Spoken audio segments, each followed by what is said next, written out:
ومن يضلل فلا هادي له وأشهد أن لا إله إلا الله وحده لا شريك له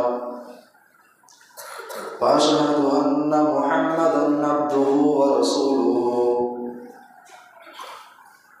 يا أيها الذين آمنوا اتقوا الله حق تقاته ولا تموتن إلا وأنتم مسلمون يا أيها الناس اتقوا ربكم الذي خلقكم من نفس واحدة وخلق منها زوجها وبث منهما رجالا كثيرا ونساء واتقوا الله الذي تساءلون به والأرحام إن الله كان عليكم رقيبا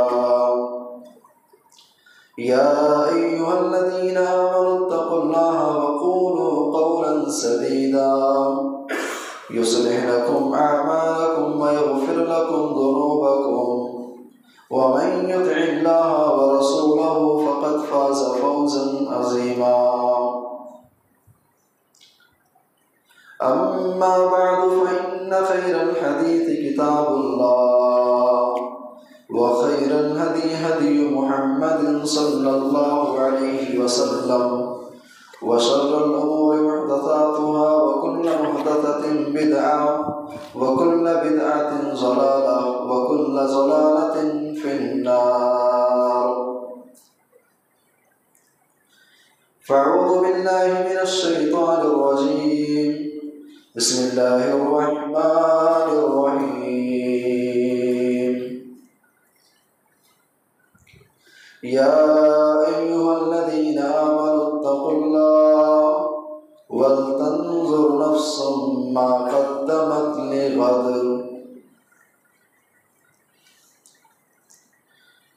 خودی کا سر نہا لا الہ الا اللہ خودی ہے تیغ فسا لا الہ الا اللہ یہ دور اپنے براہیم کی تلاش میں ہے صنم کدا ہے جہاں لا الہ الا اللہ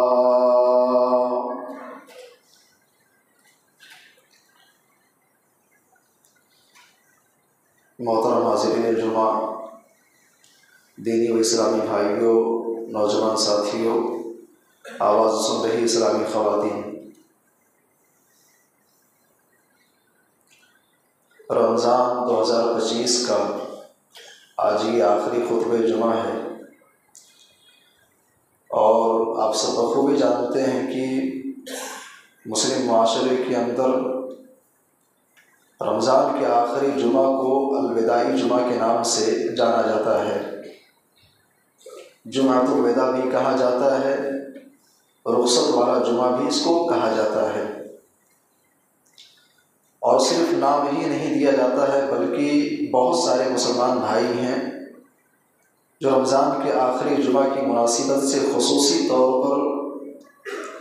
کچھ اہتمامات بھی کرتے ہیں۔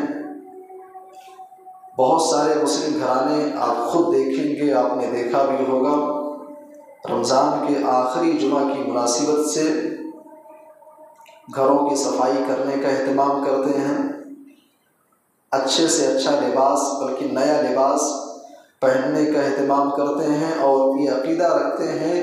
کہ رمضان کا آخری جمعہ عید الفطر سے بھی زیادہ افضل ہے، لہٰذا رمضان کے آخری جمعہ کی مناسبت سے تیاری اچھی ہونی چاہیے۔ خصوصی طور پہ پکوان بھی بناتے ہیں، بلکہ آخری جمعہ کی مناسبت سے کچھ مخصوص قسم کی نمازیں بھی پڑھی جاتی ہیں، نوافل کا اہتمام کیا جاتا ہے،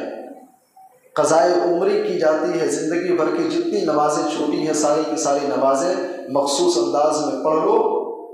زندگی بھر کی چھوٹی ہوئی نمازوں کا کفارہ ہو جائے گا، قضا ہو جائے گا۔ لیکن میرے بھائیوں اور دوستوں، یہ ہمارے مسلم سماج کا، مسلم معاشرے کے اندر یہ پھیلی ہوئی چیز، جب ہم قرآن کی روشنی میں اس کو تلاش کرتے ہیں، نبی کی احادیث کی روشنی میں ہم غور کرتے ہیں، تو قرآن و سنت کے اندر ہمیں الوداعی جمعہ کا کوئی تصور نہیں ملتا ہے۔ پورے قرآن کے اندر کہیں بھی الوداعی جمعہ کا کوئی تصور آپ کو نظر نہیں آئے گا۔ نبی کی احادیث آپ پڑھ ڈالیں، آپ صحیح بخاری پڑھیے، صحیح مسلم آپ پڑھیے، سنن کے اندر لکھی گئی کتابیں، سنن نبی داؤد، سنن ابن ماجہ، سنن ترمذی آپ پڑھیے، مسانید کے اندر لکھی گئی کتابیں، مسند امام محمد، مسند ابی یعلا، اس طریقے سے جتنی کتابیں حدیث کی آپ کو نظر آئیں گی، کہیں بھی کسی بھی صحیح حدیث کے اندر الوداعی جمعہ کا کوئی تصور نہیں ہے۔ لہٰذا اگر کوئی مسلمان بھائی اس کے اندر گرفتار ہیں، یہ چیزیں کر رہے ہیں، تو ان کو یہ سمجھنا ہوگا کہ ایسے اعمال اللہ کے نبی صلی اللہ علیہ وسلم کی اس حدیث کے زمرے میں آتے ہیں۔ اللہ کے نبی نے فرمایا من احدث فی امرنا ھذا ما لیس منہ، جس نے ہماری شریعت کے اندر، ہماری اس لائے ہوئے دین کے اندر کوئی ایسی چیز ایجاد کی جس کا دین سے تعلق نہیں ہے، پیارے نبی صلی اللہ علیہ وسلم نے فرمایا کہ فہو رد، ایسا عمل، ایسا کام مردود ہے، ایسا عمل لائق مردود ہے۔ میرے بھائی اور دوستو، یہ چند باتیں تھیں الوداعی جمعہ کی مناسبت سے۔ آج کے اس خطبہ جمعہ کے لیے جس موضوع کا میں نے انتخاب کیا ہے، موضوع ہے رمضان جدا ہونے کو ہے۔ شرعی اعتبار سے الوداعی جمعہ کا کوئی تصور نہیں ہے، لیکن ہم رمضان کے جس موڑ پر ہیں، جس پڑاؤ پر ہیں، اس کے بعد رمضان ہم سے بالکل رخصت ہو جائے گا۔ چند ایام اور باقی بچے ہیں، رمضان ہم سے بالکل جدا ہونے کو ہے۔ اور یہ باتیں میں آپ کو بتا نہیں رہا ہوں، آپ سب جانتے ہیں، سب کو معلوم ہے، لیکن ایز اے ریمائنڈر، تنبیہ کے طور پر یا دہانی کے طور پر یہ بات میں آپ سے کہہ رہا ہوں۔ جب رمضان ہم سے جدا ہونے کو ہے، ایسی صورت میں ہمیں اور آپ کو کرنا کیا ہے؟ اس موقع پر ہماری اور آپ کی ذمہ داری کیا بنتی ہے؟ وہ کون کون سی چیزیں ہیں جو ایک مسلمان کو، صاحب ایمان کو اس مناسبت سے کرنی چاہیے؟ اس مناسبت سے ہمارے اور آپ کے لیے سب سے پہلا جو کرنے کا کام ہے، وہ کام یہ ہے، ریفلیکٹ آن یور سیلف، خود احتسابی آپ کیجئے، اپنے نفس کا محاسبہ کیجئے، جائزہ لیجئے۔ رمضان کے جو 25 ایام گزرے ہیں، رمضان کے جو ایام گزر چکے ہیں، ان ایام کے بارے میں آپ فرصت میں بیٹھ کر کے، تنہائی میں بیٹھ کر کے آپ غور کریں، ان کا ایک حساب نکالیں، ایک جائزہ آپ لیں کہ رمضان کے گزرے ہوئے ایام کے اندر آپ نے نیکیاں کتنی کی ہیں، برائیاں کتنی کی ہیں۔ گزرے ہوئے ایام کے اندر آپ نے خطائیں کتنی کی ہیں، اچھائیاں آپ نے کتنی کی ہیں۔ ریفلیکٹ آن یور سیلف، اپنے نفس کا محاسبہ آپ کریں، جائزہ لیں، رمضان کی گزرے ہوئے ایام کے اندر کیا آپ نے ایسی عبادتیں کر لی ہیں جن کی بدولت اللہ تبارک و تعالیٰ آپ کو جنت دے دے گا؟ کیا اتنی عبادتیں آپ نے کر لی ہیں کہ جس سے آپ کی مغفرت ہو سکتی ہے؟ کیا اتنی عبادتیں آپ نے کر لی ہیں جو آپ کی ہدایت کے لیے، آپ کی نجات کے لیے کافی ہیں؟ اللہ تبارک و تعالیٰ سورۃ الحشر کے اندر ہمیں اور آپ کو اسی چیز کا پیغام دے رہا ہے۔ یا ایھا الذین آمنوا اتقوا اللہ، اے ایمان والو اللہ سے ڈرو، ولتنظر نفس ما قدمت لغد، ہر انسان اپنے اپنے اعتبار سے یہ غور کرے، اپنی زندگی کا وہ جائزہ لے کہ اس نے کل کی زندگی کے لیے، آنے والی زندگی کے لیے اس نے کیا تیاری کی ہے، مرنے کے بعد کل قبر کی تاریکیوں سے نجات کے لیے آپ نے کون سا سامان تیار کیا ہے، نیکیاں آپ نے کتنی اکٹھا کی ہیں۔ وَلْتَنظُرْ نَفْسٌ مَا قَدَّمَتْ لِغَدٍ، ہر انسان اپنے نفس کا جائزہ لے، محاسبہ کرے کہ مرنے کے بعد کل قیامت کے دن کی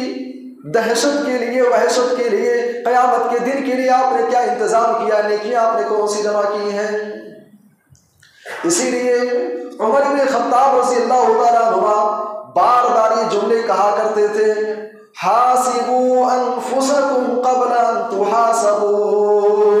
اے لوگوں تم اپنے نفس کا محاسبہ کرو، اپنے نفس کا آج ہی جائزہ لے لو، اپنے نفس، اپنے گریبان کے اندر جھانک کر کے آج ہی دیکھ لو، اس سے پہلے کہ کل قیامت کے دن اللہ کے سامنے تمہارا حساب لیا جائے، تمہاری زندگی کی کرتوتوں کا محاسبہ کیا جائے۔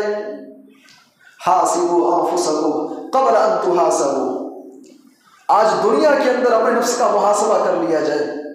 رمضان کے گزرے ہوئے ایام کے اندر آپ نے روزے کتنے رکھے ہیں، نمازیں کتنی پڑھی ہیں، نوافل کا اہتمام کتنا کیا ہے، صدقات و خیرات آپ نے کتنے کیے ہیں، ذکر و اذکار آپ نے کتنے کیے، تلاوت قرآن کتنا کیا بھائی، قرآن ختم ہوا کہ نہیں ہوا، ایک مرتبہ تلاوت کیا کہ 2 مرتبہ تلاوت کیا، ترجمہ پڑھا، تفسیر پڑھا کہ نہیں پڑھا، اور اسی کے ساتھ ساتھ اپنی رمضان کی گزرے ہوئے ایام کی ایک لسٹ آپ ایسے بھی بنائیے جس کے اندر آپ لکھیے کہ رمضان کے مہینے کے اندر جھوٹ کتنے بولے ہیں، نمازیں کتنی چھوٹی ہیں، بے ایمانی کتنا کیا ہے، حق تلفی کتنی کی ہے، رب کو ناراض کر دینے والے کام کتنے کیے ہیں۔ اپنے نفس کا محاسبہ کرتے رہیں۔ اللہ کے نبی صلی اللہ علیہ وسلم کہتے ہیں قیامت کا دن ہوگا، اللہ تبارک و تعالیٰ بندے سے کہے گا یا عبادی، اے میرے بندے، اے میرے بندے، انما ہی اعمالکم احصیھا لکم، اے میرے بندے یہ جو اعمال تجھ کو نظر آ رہے ہیں یہ تیرے اپنے کرتوتوں کا نتیجہ ہے، یہ اعمال شمار کیے گئے، وَإِنِّي أُوَفِّيكُمْ إِيَّاهَا، یہ دنیا کے اندر تیرے کرتوت ہیں اور ان اعمال کا حساب تجھ کو دیا جائے گا، بدلہ تجھ کو پورا پورا ملنے والا ہے۔ اس کے بعد اللہ کے نبی کہتے ہیں، اللہ فرمائے گا جس انسان کو آج کے دن، قیامت کے دن، اپنی نام اعمال کے اندر جسے خیر کی چیزیں میرے اچھائیاں نظر آئیں، فَلْيَحْمَدِ اللَّهِ، تو اس انسان کو چاہیے کہ وہ اللہ کا شکر ادا کرے، اللہ کی تعریف بیان کرے۔ وَمَنْ وَجَدَ غَيْرَ ذَلِكَ، قیامت کے دن نام اعمال ملنے کے بعد جس انسان کے نیکیوں کے اندر، جس انسان کے نام اعمال کے اندر برائیاں ہوں، گناہ ہوں، جس انسان کے نام اعمال کے اندر عذاب والی چیزیں ہوں، فَلَا يَلُومَنَّ إِلَّا نَفْسَهُ، اللہ فرما رہا ہے کہ اے انسان آج تو اپنے نفس کو ملامت کر، آج تو اپنے نفس کو برا بھلا کہہ لے۔ قیامت کے دن نیکیاں انسان کے سامنے ہوں گی، اچھائیاں سامنے ہوں گی، برائیاں سامنے ہوں گی، جس کے کھاتے میں اچھائیاں ہیں وہ اللہ کا شکر بجا لائے، اور جس انسان کے کھاتے کے اندر برائیاں ہیں، جرائم ہے، معصیت ہے، رب کی نافرمانی ہے، فَلَا يَلُومَنَّ إِلَّا نَفْسَهُ، اے انسان ذمہ دار تو ہی ہے، خطا کار تو ہی ہے، غلطیاں تیری ہیں۔ میرے بھائی اور دوستو، تو رمضان جدا ہونے کو ہے، اس مناسبت سے میں پہلا کام یہ کرنا ہے کہ ہم اپنے نفس کا محاسبہ کریں، اپنے نفس کا محاسبہ کریں، اور جب ہم محاسبہ کرنے بیٹھیں گے تب جا کر کے ہمیں یہ سمجھ میں آئے گا کہ رمضان کے اندر ہم نے اچھائیاں زیادہ کی ہیں کہ برائیاں ہم نے زیادہ کی ہیں۔ جب یہ چیزیں آپ کو سمجھ میں آئیں گی تو یہ چیزیں آپ کو نیکی کے معاملے میں آگے بڑھنے کے اندر سپورٹ کریں گی، مدد کرنے والی بنیں گی۔ تو پہلا کام یہ کرنا ہے خود احتسابی کریں، اپنے نفس کا محاسبہ کریں۔ دوسری چیز، رمضان کے جدا ہونے کی مناسبت سے میں آپ کو دوسرا کام کرنا ہے، وہ کام یہ ہے نیکی کے اندر مسابقہ کریں، نیکی کے کاموں میں آپ سبقت لے جانے والے بنے۔ رمضان کے گزرے ہوئے ایام کے اندر نیکیوں میں آپ کا کردار کیسا رہا، نیکیوں میں آپ کتنا آگے رہے، ان چیزوں پر آپ ایک نظر ڈالیں، لیکن رمضان کی جو چند ایام باقی بچے ہیں ان ایام کے اندر نیکی میں آپ آگے بڑھنے والے بنے۔ اللہ تبارک و تعالیٰ نے سورہ فاطر کے اندر امت محمدیہ کا اللہ نے ذکر کیا، ہمارا ذکر کیا، آپ کا ذکر کیا۔ اللہ نے فرمایا ثم اورثنا الکتاب، اللہ نے فرمایا کہ اس کے بعد ہم نے کتاب کا وارث بنایا، الذین اصطفینا من عبادنا، اپنے ان بندوں کو جن کو میں نے چن لیا تھا۔ اللہ فرما رہے کہ اپنے چنندہ بندوں کو ہم نے کتاب کا وارث بنایا۔ اس کے بعد اللہ کہہ رہا ہے فَمِنْهُمْ ظَالِمٌ لِنَفْسِهِ، امت محمدیہ کے اندر کچھ لوگ ایسے ہیں جنہوں نے اپنے نفس کے اوپر ظلم کیا، وَمِنْهُمْ مُقْتَصِدٌ، کچھ لوگ ایسے ہیں جنہوں نے نیکیاں اور گناہ دونوں کے دونوں برابر کیے، وَمِنْهُمْ سَابِقٌ بِالْخَيْرَاتِ، اور کچھ لوگ ایسے ہیں جو خیر کے کاموں میں، بھلائی کے کاموں میں آگے بڑھنے والے تھے۔ اللہ تبارک و تعالیٰ نے ہمارا ذکر کرنے کے بعد، آپ کا ذکر کرنے کے بعد 3 قسم کے افراد کا اللہ نے ذکر کیا۔ امت محمدیہ کے اندر 3 قسم کے لوگ ایسے ہیں جو ظلم میں، جنہوں نے اپنے نفس پر ظلم کیا، کچھ لوگ ایسے ہیں جو نیکی اور گناہ میں برابر ہیں، کچھ لوگ ایسے ہیں جو نیکی میں اور زیادہ سبقت لے جانے والے ہیں، آگے بڑھنے والے ہیں۔ بعض اہل علم اس آیت کریمہ کی روشنی میں، بعض اہل علم کہتے ہیں کہ رمضان کے مہینے کے اندر روزے دار بھی 3 طرح کے ہوتے ہیں، روزے دار 3 طرح سے ہوتے ہیں۔ کچھ روزے دار ایسے ہوتے ہیں جو روزہ رکھتے ہیں، لیکن روزہ رکھنے کے ساتھ ساتھ ان کی زندگی کے اندر